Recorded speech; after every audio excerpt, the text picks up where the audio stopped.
Olá, sejam todos bem-vindos à nossa aula de enfermagem e saúde da criança e do adolescente. Sou a enfermeira Nazaré, responsável por essa disciplina. Qualquer dúvida que apresentarem em relação ao tema da nossa aula ou outros temas pela frente aí, vocês poderão me questionar durante o fórum. Então, o que nós vamos aprender nessa aula de enfermagem e saúde da criança e do adolescente? Todo o desenvolvimento e crescimento que acontecem nessas fases e o que nós, como profissionais da área da saúde, podemos estar ajudando para acelerar esse crescimento ou reduzir esse crescimento, dependendo da gravidade que ali tem, e ao mesmo tempo a estimular o desenvolvimento tanto das crianças quanto dos adolescentes.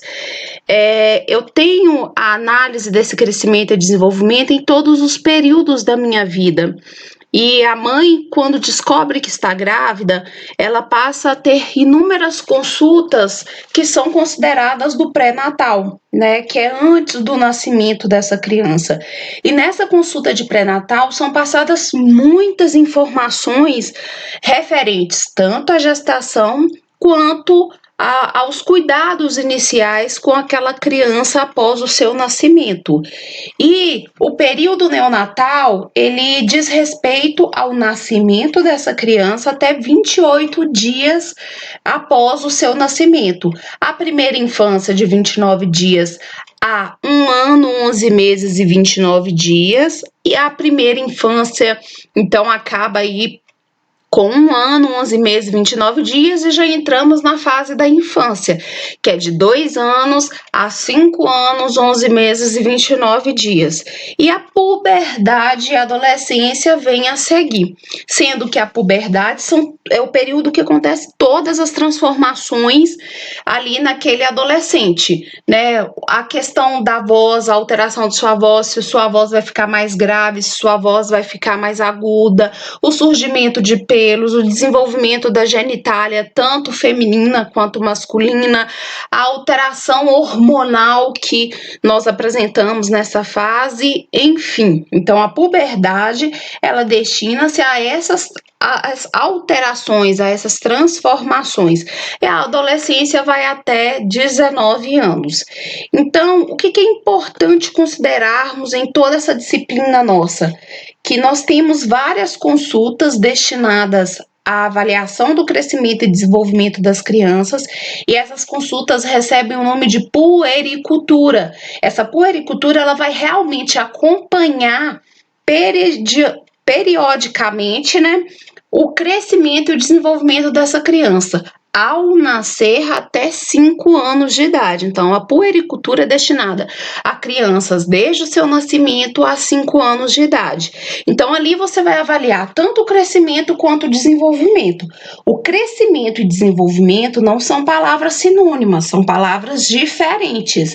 Então, eu vou passar para vocês aqui as características de ambas. Vou avaliar nessa consulta se essa criança está com calendário vacinal completo, se a mãe está seguindo certinho.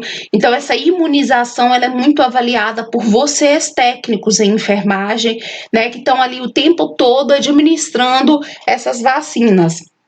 Avaliações e orientações sobre alimentação. Essa criança está no período de ter um aleitamento materno exclusivo, ou essa criança está em um período de alternar entre aleitamento materno e um outro tipo de alimento? Então, essas orientações são passadas pela equipe de enfermagem ou equipe de diversos profissionais. E orientações principais para a prevenção de acidentes dentro de casa, os acidentes domésticos. Então, eu vou questionar o tempo todo aquela mãe sobre situações que possam acontecer e que ela tem como evitar. Eu vou cozinhar na minha casa hoje. Então, deixa o seu filho afastado ali da cozinha, porque a chance dele vir a queimar ou a chance dele vir a cortar em uma faca é muito grande. Então, são acidentes evitáveis, preveníveis. E eu consigo, através disso, precocemente identificar os agravos e com vista a intervir, né, efetivamente nesse agravo aí para evitar possíveis complicações. Então, quais são os questionamentos necessários nas nossas aulas? O que precisamos saber? Qual é a diferença entre crescimento e desenvolvimento? O que eu, como técnico em enfermagem, faço para avaliar o crescimento daquela criança e o que eu faço para avaliar o seu desenvolvimento? Quais as implicações do crescimento e desenvolvimento para essa criança e um adolescente? Uma criança que tem um retardo em seu crescimento durante a fase da infância, provavelmente terá um retardo no seu crescimento durante a adolescência e durante todas as outras fases. Uma criança que tem um retardo no seu desenvolvimento, ela provavelmente terá também esse retardo de desenvolvimento na fase da adolescência. Então, toda essa avaliação ela é necessária para o acompanhamento geral. Pensando na fase que aquele indivíduo está nesse momento, mas ao mesmo tempo levando em conta que essa alteração identificada atualmente, ela pode acontecer lá no futuro. Quais são as ações que eu posso que eu posso utilizar ali para promover a saúde dessa criança e do adolescente e o que compete ao técnico de enfermagem diante dessa avaliação de crescimento e desenvolvimento. Então, importantíssimo, crescimento é uma quantificação de números. Então, eu vou avaliar ali o tamanho e o peso daquela criança, que eu consigo analisar se essa criança está crescendo. Então, através do tamanho, da sua estatura, através do seu peso, eu consigo de forma quantitativa, através de números, identificar o seu crescimento. E conseguir avaliar o peso dessa criança, conseguir avaliar a sua estatura, colocar tais dados dentro do calendário ali da criança. Então, o cartãozinho da criança já vem com páginas específicas para você estar colocando o tamanho da criança, o seu peso, enfim, todos os dados necessários naquele momento.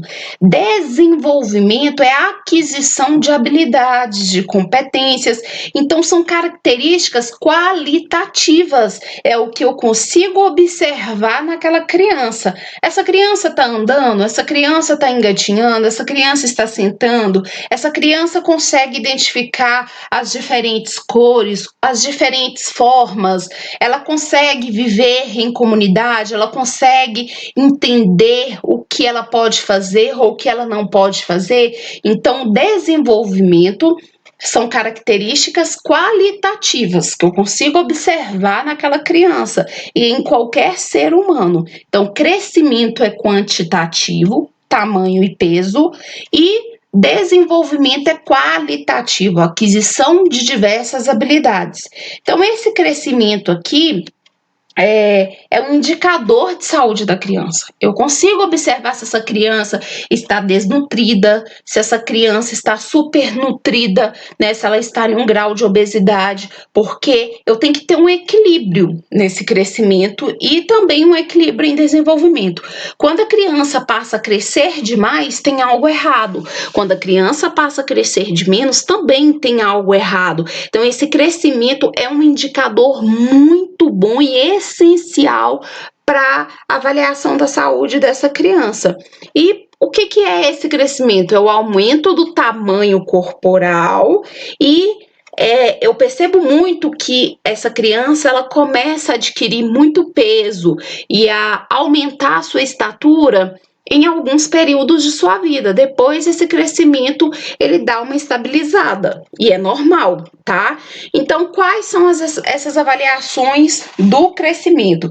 Eu vou identificar o peso, a estatura e os perímetros. Perímetro cefálico, perímetro torácico e perímetro abdominal, que é o tamanho. Através de uma fita métrica eu consigo identificar qual que é o tamanho da cabeça dessa criança, qual é o tamanho do tórax dessa criança, qual é o tamanho do abdômen dessa criança. Nazaré, mas para que eu preciso disso? É muito simples, eu consigo identificar se essa criança está tendo algum retardo no seu crescimento. Um exemplo típico, né, da avaliação do perímetro cefálico. Será que essa criança tem uma hidrocefalia, que é o excesso de líquido na cabeça e que torna a sua cabeça maior do que o normal? Será que essa criança está tendo uma microcefalia, que é aquele tamanho reduzido do crescimento da cabeça? E tanto a hidrocefalia quanto a microcefalia ocasionam danos severos a essa criança, tanto em relação ao seu crescimento, quanto principalmente em relação ao seu desenvolvimento. Então, são situações necessárias, né? Então eu vou pesar, eu vou medir essa criança, porque é necessário para avaliação do seu crescimento. Então o peso é um excelente indicador das condições de saúde e de nutrição. Minha criança está desnutrida ou minha criança está bem nutrida? Eu consigo identificar através do ganho desse peso. E aqui vocês observam nesse gráfico que em cada momento essa criança ela vai crescendo de uma forma. Até os primeiros anos, né, os 2 primeiros anos, essa criança ela cresce muito rápido, ela ganha peso muito rápido, ela cresce também muito rápido. Só que depois é lógico que eu tenho um declínio, porque senão essa criança vai crescendo, crescendo, crescendo, crescendo e nunca para. Mas eu sei que o ser humano ele tem períodos em que ele estabiliza o seu crescimento, que ele estabiliza o seu desenvolvimento. Então, após os 2 anos de idade, até 5 anos de idade, essa criança dá uma estabilizada aí no seu crescimento. A partir do 5º ano, ela começa a crescer novamente, né? Lembrando, depende muito da genética. Se eu tenho pais que são de estatura alta, é lógico que eu tenho uma tendência a ter um crescimento muito maior. Se meus pais são de estatura baixa, eu tenho a chance de ter um crescimento menor. Então a genética manda muito nisso também. Isso aqui não é algo padronizado, isso aqui é o que acontece geralmente. Então aqui, ó, lá com 11 anos de idade, nas meninas e 13 anos de idade nos meninos, acontece a fase do estirão. Esse estirão é um momento que eu percebo que há um crescimento muito rápido, que aquela criança, ela estava com 1,60 m, agora ela está com 1,80 m, muito rápido. Então, assim, é um crescimento aumentado na fase da adolescência, tá bom? Então, aqui, só para trazer para vocês alguns dados referentes ao peso, eu não vou ler tudo isso aqui, vocês depois vão lendo com tranquilidade, mas é basicamente tudo que eu falei para vocês. Outra coisa, é extremamente comum a criança nascer com um determinado peso e ela perder até 10% desse peso até o 5º dia de nascido. Então é extremamente normal. Uma criança nasce com 3,120 kg, sai da maternidade com 2,800. É normal, tá? Porque além dela nascer ali edemaciada, né? Ela nasce inchada, ela perde aquele líquido, ela também perde um pouco do peso, em até 10% do seu peso ali. Então, como que eu vou pesar essa criança? Existem as balanças, né? Elas podem ser digital ou não. Sempre antes de colocar a criança, eu vou realizar a desinfecção dessa balança, principalmente desse prato aqui, com álcool a 70 e protegê-la tanto com um pano quanto com um papel toalha. O melhor é com papel toalha, porque o papel toalha é descartável. Então a criança foi ali, pesou, eu pego esse papel e descarto, eu jogo fora. Então eu coloco esse papel aqui para a criança não assustar, porque pode estar gelada essa bandeja aqui, esse prato da balança, e a criança assustar demais, começar a chorar e tornar mais difícil a avaliação desse peso. Então essa balança aqui, ela serve exatamente para olhar o peso da criança, geralmente utilizada até crianças de 2 anos. Ela pode inicialmente ficar deitadinha e depois, à medida que ela vai desenvolvendo, ela pode ficar sentada também nessa balança. Lembrando sempre, tirar as roupas pesadas e, por exemplo, a criança tá com uma fralda, mas a fralda tá seca, não tem problema, porque existem os dias que estão mais frios, então você não vai tirar ali toda a roupa dessa criança e ela ter um choque térmico. Então é preferível utilizar, né, uma técnica de retirar sim as roupas mais pesadas e acabar deixando ali as roupas mais leves nessa criança para ela não chorar tanto.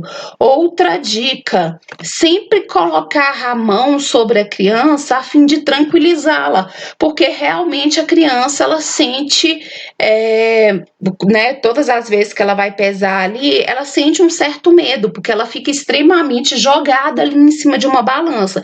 Então pede à mãe para se aproximar, segurar um pouco, mas é lógico, para medir, vocês estão vendo aqui que essa já é digital.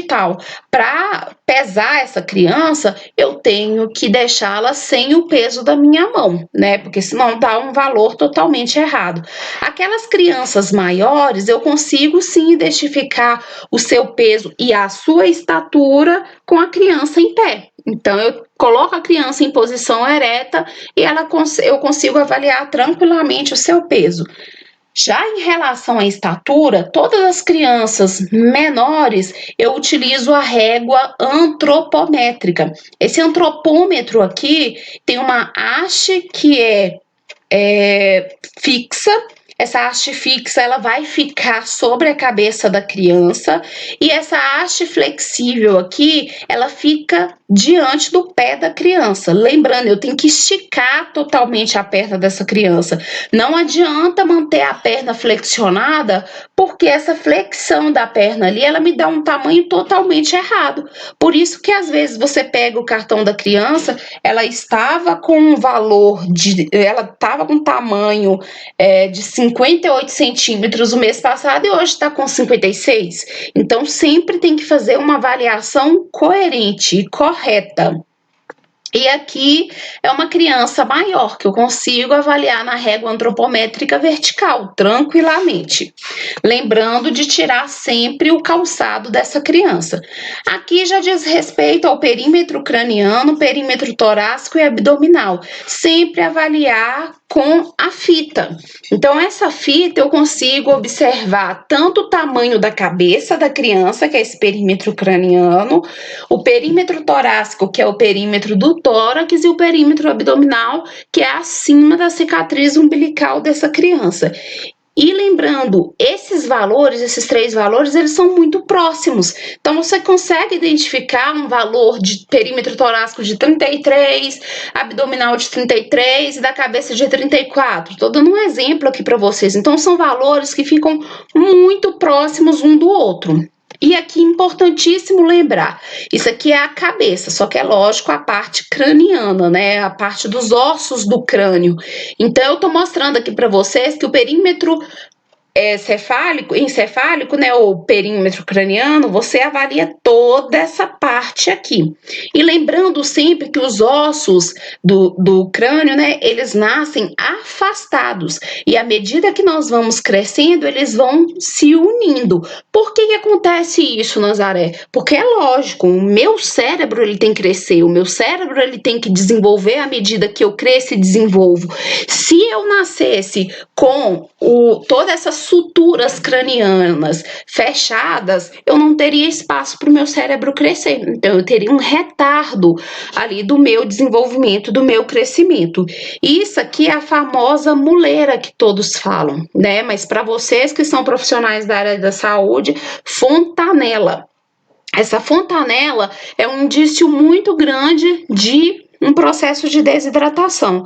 Então, todas as vezes que eu quero avaliar se uma criança realmente está desidratada ou não, eu observo essa fontanela. Se ela estiver afundada, significa que essa criança está desidratada. E aqui, lembrando, eu tenho a cor azul para os homens e a cor rosa para as meninas. E isso aqui eu vou encontrar no cartão de vacina. E sempre, todos os meses, eu devo colocar os valores aqui, tanto de comprimento quanto de peso, perímetro cefálico, torácico, abdominal. Então, isso aqui é necessário. Eu vou fazer uma consulta de puericultura, mas eu preciso identificar se essa criança está crescendo dentro do que é considerado normal ou não. Vocês observam que existem algumas linhas de cor diferente. Essa verde aqui significa Estatura normal, comprimento normal. Nazaré, por que é comprimento? Porque aqui do lado você observa que tá aqui, ó, comprimento ou estatura em centímetro. E aqui na horizontal eu tenho a idade dessa criança, do nascimento até 5 anos de idade. Então, esse verde aqui, ó, entre esse laranja de cima e esse laranja de baixo, toda essa faixa aqui é considerada normal. É um crescimento considerado normal. Acima do laranja é um crescimento a mais dessa criança. Abaixo do laranja aqui, um crescimento reduzido para a idade daquela criança. E aqui, da mesma forma, são para as meninas. Eu tenho os valores do comprimento referente à idade na qual aquela criança está. Então, aqui, todas as vezes que eu tenho um crescimento normal, eu vou ter uma seta, forma ascendente, ela vai estar subindo. Aquela criança que estabilizou o seu crescimento, eu vou ter uma seta em paralela. E aquela criança que está tendo declive no seu crescimento, né, tá tendo um retardo no seu crescimento, eu vou ter uma seta decrescente. Então, isso pode significar que essa criança está recebendo uma quantidade reduzida de nutrientes. Então, eu vou olhar a questão socioeconômica daquela família. Será que eles apresentam condições financeiras para estar adquirindo o alimento correto para aquela criança? Porque se eu tenho uma criança desnutrida, a chance de ter um retardo no desenvolvimento daquela criança é muito grande, porque eu não tenho os nutrientes necessários para aquisição de habilidades, para aquisição de competência.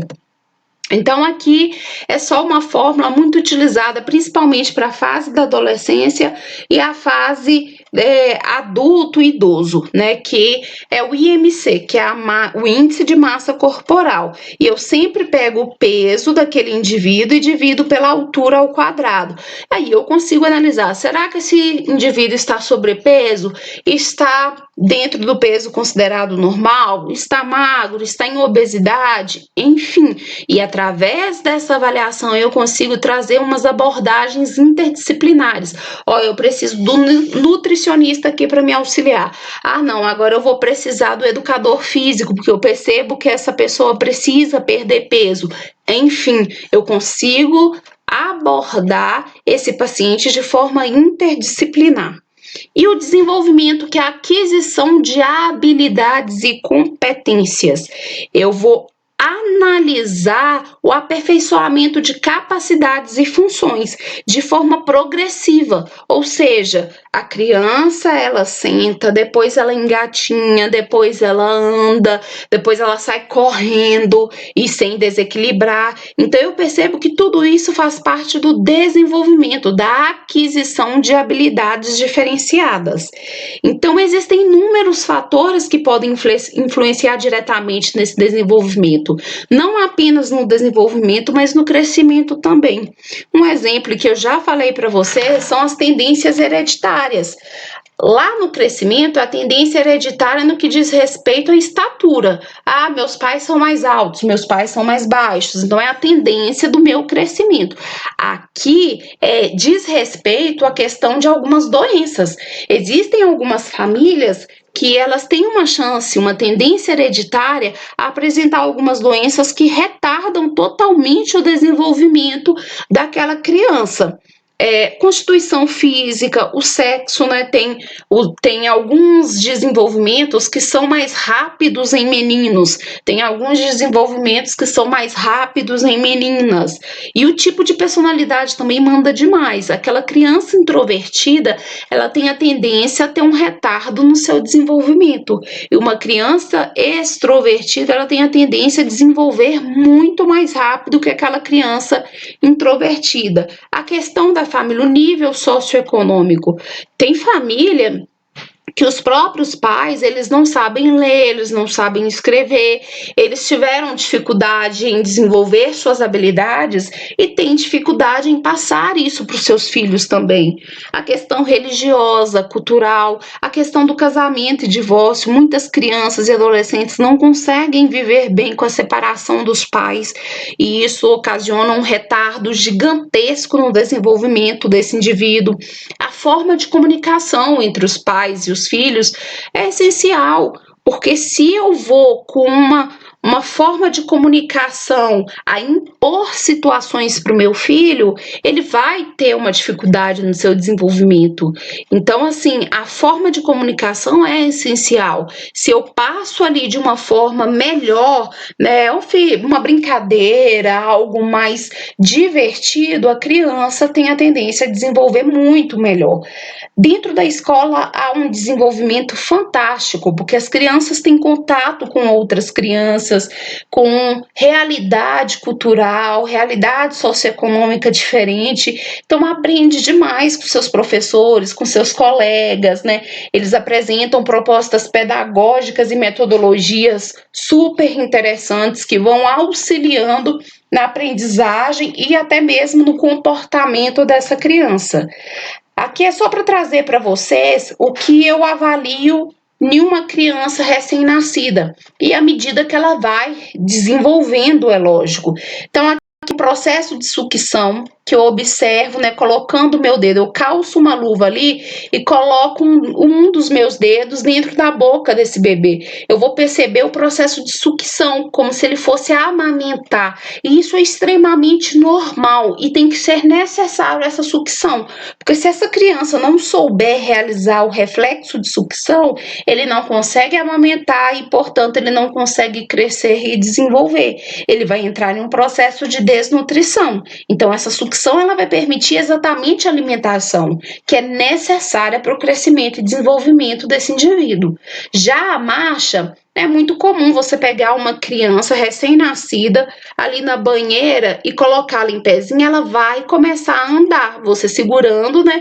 E ela vai ter aquele movimento de marcha que é importantíssimo, que é necessário para você observar o desenvolvimento voluntário daquela criança. É aquela questão de querer, né? Todo movimento voluntário, eu penso, eu quero, e todo movimento involuntário, né, em contrapartida ao voluntário, ele é um movimento que eu não penso para fazer. Meu coração bate, mas eu não penso, né, no meu coração batendo. Ele simplesmente bate por um movimento involuntário.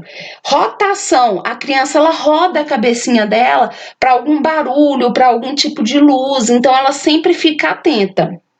Preensão palmar, essa figura aqui abaixo, a criança prende, né, o dedo do adulto ali ou de outra criança com esse movimento de fechar a mãozinha, igual a apreensão plantar, que é o movimento de fechar os dedos do pé, da mesma forma, né, ali da palma da mão. Piscar, né, a criança vai abrir e fechar o olho ali diante de uma luz forte, de um ruído forte, enfim. O reflexo de Babinski, ele é importantíssimo, né, para avaliação do desenvolvimento de reflexo mesmo, neurológico ali daquela criança, mas é feito nos pés. É como se eu fizesse né, acariciasse ali o pezinho, a planta do pé do bebezinho e ele sentisse cócegas. Então ele pega o dedinho ali e tem um processo de distensão. E o reflexo de Moro acontece muito em ruídos altos, né? Quando acontece um barulho muito alto, a cabeça dessa criança pende, né? Ela dá um choque, uma movimentada maior e os bracinhos eles acabam fechando ali diante desse barulho. E esse desenvolvimento cognitivo, né? Porque ali nós falamos muito em relação a desenvolvimento psicomotor, mas aqui eu tenho um desenvolvimento cognitivo. Esse desenvolvimento, né? Ele acontece internamente. Eu consigo sim interferir, eu consigo fazer algo para influenciar no desenvolvimento cognitivo, mas é um processo interno e ele envolve o quê? A compreensão dos fatos, o que acontece em minha volta. Então a criança passa a entender o que é família, quais são as pessoas que estão próximas a ele, a perceber o seu ambiente, a perceber semelhanças e diferenças. Então é aquele momento que ele olha para o irmãozinho e fala: eu tenho um olho também, eu tenho uma barriga também. Então ele consegue avaliar essas semelhanças e diferenças, a memória, a execução de ordens, né? O pai fala assim: vai lá e coloca coloque sua fralda no lixo. Então, essa criança vai e faz. Compreensão de tamanhos, isso é pequeno, isso é grande. Enfim, isso é desenvolvimento cognitivo. E o desenvolvimento psicomotor é aquisição de habilidades. Então, eu vou aprender a ficar em uma posição ereta, eu vou caminhar, eu vou ter coordenação motora, eu vou manipular os objetos da forma correta, enfim, eu vou adquirir habilidades para estar realizando movimentos de forma a observar que é uma determinação da minha própria vontade. Então, eu consigo andar porque eu quero, eu consigo ficar em pé porque eu quero. Então, é a aquisição de habilidades para sentar, apanhar, empilhar, ficar de pé, caminhar, enfim. E é lógico que todo esse desenvolvimento, ele faz parte do amadurecimento do nosso sistema nervoso central, que é o meu cérebro. O meu cérebro manda vários comandos para o meu organismo para que eu possa ter esse estímulo, eu recebo um estímulo externo e eu consiga aprender sobre o que eu devo ou não fazer. Então, todo esse desenvolvimento psicomotor, ele faz parte do amadurecimento do meu sistema nervoso central. Aqui mostrando para vocês só algum desenvolvimento motor que a criança adquire durante ali todo o seu desenvolvimento. Então, um exemplo aqui. Eu tenho aqui uma criança com 4 meses, ela vai agarrar objetos. Então, eu pego uma bolinha, coloco na frente dessa criança, ela pega a mãozinha e segura esse objeto. Então, ela consegue agarrar esse objeto. Diferente de uma criança de 1 mês que não consegue agarrar esse objeto. E assim por diante. Então, eu tenho aqui todo o desenvolvimento motor dessa criança. Essa ficha aqui, ela é utilizada nas consultas de puericultura, tanto pelos médicos quanto pelos enfermeiros, para demonstrar aos pais ou os acompanhantes dessa criança como que o seu desenvolvimento está acontecendo ali e o crescimento também, Então, através dessa ficha e através ali do cartão de vacina dessa criança que traz aquela parte da antropometria, é muito importante para essa família identificar se o seu filho está crescendo e desenvolvimento corretamente. E aqui, algo que eu achei importante trazer para essa aula também, que é a questão do ajuste psicossocial, que é a adaptação social. É entender que eu vivo sim com os meus pais, mas que existe uma sociedade que eu tenho que aprender a conviver ali com as diferenças, conviver com os diversos tipos de cultura, religião, enfim. Então, são comportamentos aprendidos e resultantes do meu crescimento e desenvolvimento neurológico. Então, meu cérebro ele vai desenvolvendo pouco a pouco. E à medida que meu cérebro vai amadurecendo, vai desenvolvendo, eu vou conseguir entender essa questão de adaptar a vida social. Então, eu aprendo. Então, esse ajuste psicossocial é extremamente importante, porque vocês vão ver aqui, até a questão, do controle dos esfíncteres é aprendido aqui. Por que eu não posso fazer cocô na calcinha? Porque eu não posso fazer xixi na calcinha? Então, faz parte dessa aprendizagem psicossocial e que a criança vai aprendendo a controlar tanto o esfíncter anal quanto o uretral, para que ele não venha fazer xixi na calcinha ou até mesmo cocô. A linguagem é extremamente importante. Então, eu consigo identificar se uma criança está tendo alteração na linguagem. Será que essa criança ela escuta direito? Porque a maioria das crianças que são surdas ou que tem uma dificuldade na audição, elas têm uma dificuldade muito grande na linguagem. Então, eu tenho que fazer uma avaliação geral. Será que essa criança é um autista que realmente vai ter uma dificuldade na linguagem? Então, essa linguagem ela deve ser entendida como um todo. Será que dentro da casa daquela criança existe uma pessoa que a estimula a conversar? Ou será que ela fica ali sozinha o tempo todo praticamente? As brincadeiras são essenciais para estimular essa criança. tanto no seu desenvolvimento psicomotor, quanto no seu desenvolvimento psicossocial, mas brincadeiras criativas e construtivas. Não adianta nada colocar a criança na frente da televisão e achar que aquilo ali vai fazer seu papel. Não. É colocar essa criança para saltar, correr, escalar, fazer ginástica, natação, brincadeiras de imitação, de dramatização, quebra-cabeça, argila, pintura, livros ilustrativos, enfim, colocar essa criança para realmente aprender algo diferente. E o adolescente? O adolescente é aquela fase entre a infância e a fase adulta. Então eu tenho inúmeras transformações e inúmeras complicações também, porque o adolescente ele fica totalmente perturbado, ele não consegue entender o que está acontecendo com ele. Ora ele é criança demais para fazer algo, ora ele é adulto demais para fazer algo. Então ele fica sem entender realmente o seu papel ali. E pela Organização Mundial da Saúde é a fase entre 10 e 19 anos. Lembrando que a puberdade é a fase das transformações. Então aqui eu tenho o calendário de Tanner, que demonstra, por exemplo, o crescimento das mamas, o desenvolvimento dessas mamas. E que em cada fase, né, aqui a mama infantil, de 8 a 13 anos, de 10 a 14 anos, de 11 a 15 anos, enfim, aqui demonstrando o desenvolvimento dessa mama ali naquela menina.